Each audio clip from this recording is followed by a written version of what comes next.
Basic series types. So first we'll just do a quick reminder of what a series is, and then we'll look at a couple of different types of series that we need to know for this course. And before we can talk about series, we just need to do a quick reminder about sequences.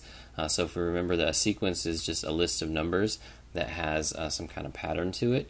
So if we have, for example, the list 1, 4, 9, 16, etc. This is a sequence, and here the pattern is that these are all perfect squares. So we could write a formula for the sequence: a sub n equals n squared.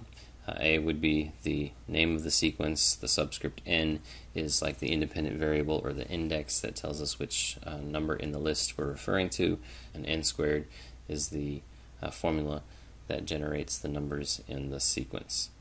Now, if we take the numbers in the sequence and we add them together, then we get a series. So a series is just a sum of a sequence, and we can write it using summation notation and the formula for the sequence. And then we can say, okay, n is starting at 1, and we're going all the way to infinity because we're looking at infinite series where we're adding together an infinite number of numbers. And in this case, since these numbers are increasing, this sum is going to equal infinity.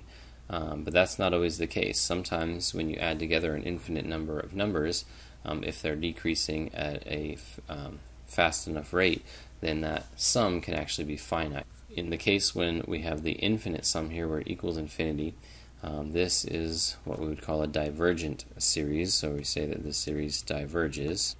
If the sum of the infinite number of numbers happens to be finite, if it equals a number, then we say that the series converges. So a series converges if the sum is finite, and diverges if the sum is infinite. Now let's look at a type of series that you should be familiar with, the geometric series.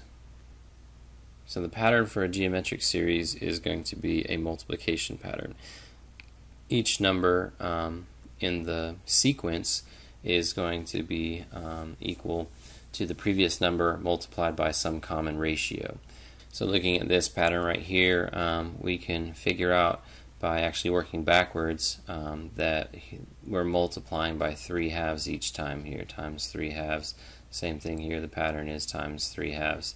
So the common ratio for this series here is 3 halves, so we can say r equals 3 halves.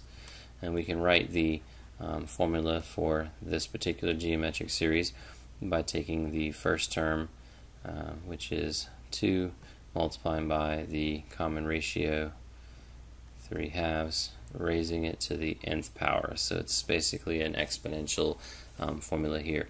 And in this case, since we need the first number to be 2, we would need to start our index at 0, and we can go to infinity. And that way we get 2 as the first number, and then 3, etc. Now, geometric series will converge or diverge depending on the common ratio here. Whenever the absolute value of the common ratio is less than 1, then the series will converge. And then, of course, whenever the absolute value of the common ratio is greater than or equal to 1, then the series will diverge. The other type of series that we need to know about is the p-series.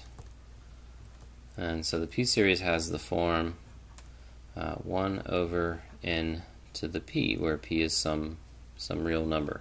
For example, we could have the series 1 over n squared. And so we could write out the terms of this one just to see what the pattern looks like. If we start with n equals 1,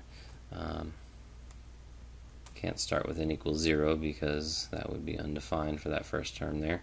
But we would get 1 plus 1 over 1 over 2 squared would be the next one, so 1/4, and then 1 over 3 squared, 1/9, etc. And these p-series will converge or diverge depending on the value of p here. So if p is greater than 1, then the p-series will converge. And if our p-value is less than or equal to 1, then we're going to diverge.